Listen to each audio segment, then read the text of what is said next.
So border Gavaskar ట్రోఫీలో మూడో test match తర్వాత టీమిండియా ఖచ్చితంగా బాగా పుంజుకుంటుంది, ఖచ్చితంగా బాక్సింగ్ డే టెస్ట్లో అదరగొడుతుంది అనుకుంటే మాత్రం ఫస్ట్ 2 రోజులు కూడా కంప్లీట్గా ఆస్ట్రేలియాదే పైచేయిగా నిలిచింది. సో చూసుకోవచ్చు, రెండో రోజు త్వరగా ఆస్ట్రేలియాని ఆల్అవుట్ చేస్తుందని చాలామంది అనుకున్నారు. కానీ స్టీవ్ స్మిత్ ఆ అవకాశం ఇవ్వలేదు సెంచరీతో. ఎప్పుడు కూడా స్టీవ్ స్మిత్ ఎప్పుడు ఇండియా అనగానే చాలా అద్భుతమైన ఇన్నింగ్స్లు ఆడుతూ ఉంటాడు. దాదాపు అతను అంతకుముందు కెరీర్ని చూసుకుంటే ఇది 11వ సెంచరీ ఇండియా మీద. ఓవరాల్గా అతను టెస్ట్ కెరీర్లో ఇది 34వ సెంచరీ. సో కంప్లీట్గా మరోసారి ఇండియన్ బౌలర్స్ మీద కంప్లీట్గా అతని డామినేషన్ అనేది కంటిన్యూ అయింది. అలాగే మెల్బోర్న్లో తన అద్భుతమైన రికార్డును కొనసాగిస్తూ ఆస్ట్రేలియాకు ఒక భారీ స్కోర్ అందించాడు. సో ఆస్ట్రేలియా టెయిలెండర్లు కూడా ఒక మంచి పార్ట్నర్షిప్లు బిల్డప్ చేయడంతో ఆస్ట్రేలియా 474 పరుగులు చేసింది.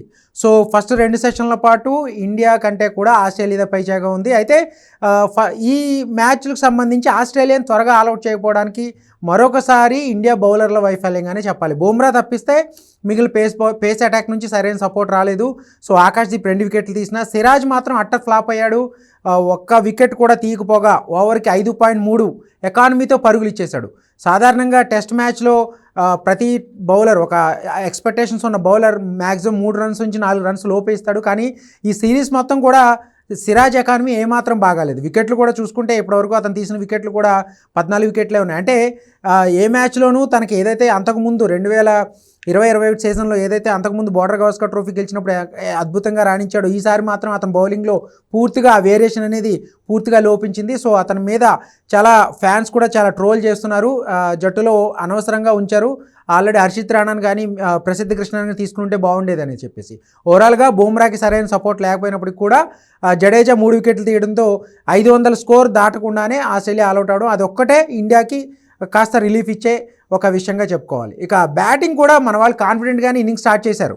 ఫస్ట్ ఇన్నింగ్స్లో ఏదైతే మెల్బోర్న్ వికెట్ పేస్ బౌలింగ్కి పూర్తిగా అనుకూలంగా లేకపోయినప్పుడు కూడా కాస్త బ్యాటింగ్ అనుకూలిస్తున్న నేపథ్యంలో మన వాళ్ళ బ్యాటింగ్ కూడా బాగానే సాగింది ఆరంభంలో. కానీ రోహిత్ శర్మ ఒక చెత్త షాట్కి ఏదైతే ఈ సిరీస్ ఫస్ట్ టెస్ట్ మిస్ అయిన తర్వాత రెండో టెస్ట్ నుంచి కెప్టెన్సీ తీసుకున్నాడు, అప్పటి నుంచి కూడా అతని బ్యాటింగ్ వైఫల్యం దాదాపు ఏడాది కాలంగా అతని టెస్టులో అతని బ్యాటింగ్ వైఫల్యం ఎంత దారుణంగా ఉందనేది రిటైర్మెంట్కి ఒక పుకార్ అనేది వస్తూ ఉంది, రిటైర్మెంట్కి దగ్గర పడ్డాడు అనేది.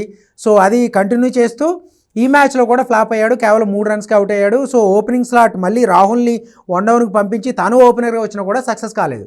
సో రోహిత్ శర్మ వికెట్ తర్వాత విరాట్ కోహ్లీ అంటే రాహుల్ మీద కూడా అంచనాలు ఉన్నాయి, కానీ రాహుల్ ఈసారి ఈ మ్యాచ్లో నిరాశపరిచాడు. అలాగే విరాట్ కోహ్లీ జైస్వాల్ మాత్రం చాలాసేపు ఒక మంచి పార్ట్నర్షిప్తో ఈజీగా అంటే 150 అబోవ్ స్కోర్ సాధించిన తర్వాత మన ఇన్నింగ్స్ అనూహ్యంగా కుప్పకూలింది. ఇక్కడ ఒక విధంగా చెప్పాలంటే జైస్వాల్ రన్అట్కి ఖచ్చితంగా కోహ్లీనే కారణం అని చెప్పేసి మనకి ఆ వీడియో చూస్తుంటే అర్థమైపోతుంది.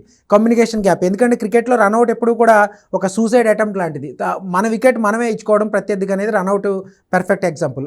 సో జైస్వాల్ ఒక సెంచరీ చేస్తాడనుకుంటే అతన్ని అవుట్ చేసిన తీరు అక్కడితో మన కొలాప్స్ అయిపోయింది. 151 ఫర్ 2 నుంచి 159 ఫర్ 5. ఇక్కడ మనకి ఏదైతే చివరి సెషన్లో ఇంకా 6 ఓవర్లు ఉన్నప్పటికీ కూడా నైట్ వాచ్మెన్గా ఆకాశ్దీప్ పంపించినప్పుడు అతను కూడా ఆస్ట్రేలియా బౌలర్లు అవుట్ చేశారు. సో ప్రస్తుతం క్రీజ్లో పంత్ అండ్ జడేజా ఉన్నారు. సో ఇక్కడ నుంచి మన వాళ్ళు ఫాలో అని తప్పించుకోవాలంటే ఇంకా 111 రన్స్ చేయాలి. అలాగే ఓవరాల్గా 300కు పైగా వెనకబడి ఉన్నారు. సో ఖచ్చితంగా ఈ మ్యాచ్లో ప్రస్తుతానికి ఒక డ్రైవింగ్ సీట్లో ఆస్ట్రేలియా ఉందనే చెప్పాలి.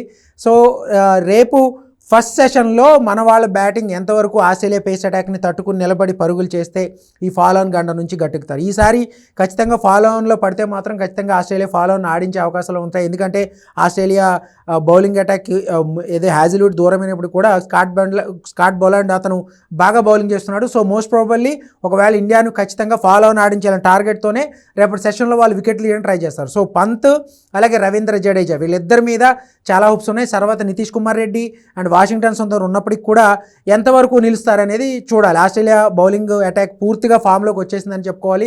మెల్బోర్న్ పిచ్ పరిస్థితులకు తగ్గట్టుగానే వాళ్ళ బౌలింగ్ సాగుతుంది. సో కంప్లీట్గా సిరీస్ని కైవసం చేసుకోవడానికి ఈ 2 టెస్ట్ మ్యాచ్లు కీలకం. అలాగే వరల్డ్ టెస్ట్ ఛాంపియన్షిప్లో ఫైనల్ చేరాలన్న ఇరు జట్లకు కూడా ఈ 2 టెస్ట్ మ్యాచ్లు కీలకం. సో ఖచ్చితంగా ప్రస్తుతానికి ఆస్ట్రేలియాకి ఎడ్జ్ ఉంది. కానీ మన బ్యాటర్లు ఖచ్చితంగా ఒక పోరాటపడి కనపరిస్తే కనుక పోలాను తప్పించుకుంటే ఈ మ్యాచ్లో కూడా సేవ్ అయ్యే అవకాశాలు అయితే ఉన్నాయి. అయితే వెదర్ రిపోర్ట్ మాత్రం పూర్తిగా మ్యాచ్ అయితే అంతరాయం కలిగించే అవకాశాలు అయితే ఎక్కువగా లేవు. సో కంప్లీట్గా ఈ మ్యాచ్లో ఖచ్చితంగా రిజల్ట్ వస్తుంది. కానీ ఆ రిజల్ట్ ప్రస్తుతానికి ఆస్ట్రేలియా వైపే మొగ్గు చూపుతుందనేది చాలామంది విశ్లేషకుల మాట. మన బ్యాటర్లు రేపటి 2 సెషన్లో ఎంతవరకు పోరాడతారనే దాని మీద ఈ మ్యాచ్లో ఫస్ట్ ఇన్నింగ్స్ లీడ్ ఆస్ట్రేలియాకి రాకపోయినప్పటికి కూడా, ఆస్ట్రేలియాకి అంటే ఇండియాకి రాకపోయినప్పటికి కూడా వాళ్ళ మన వాళ్ళు ఫాలో ఆన్ గండ నుంచి గట్టెక్కితే కంప్లీట్గా ఈ మ్యాచ్ని డ్రా చేసుకునేందుకు అట్లీస్ట్ పోరాడడానికి ఒక కాన్ఫిడెన్స్ అయితే వస్తుంది. సో మోస్ట్ ప్రాబబ్లీ మన టెయిల్ ఎండర్లు ఎంతవరకు ఆస్ట్రేలియా తరహాలో బ్యాటింగ్ చేస్తే కనుక ఈ ఫాలో ఆన్ నుంచి గండం గట్టెక్కే అవకాశాలు అయితే కనిపిస్తున్నాయి.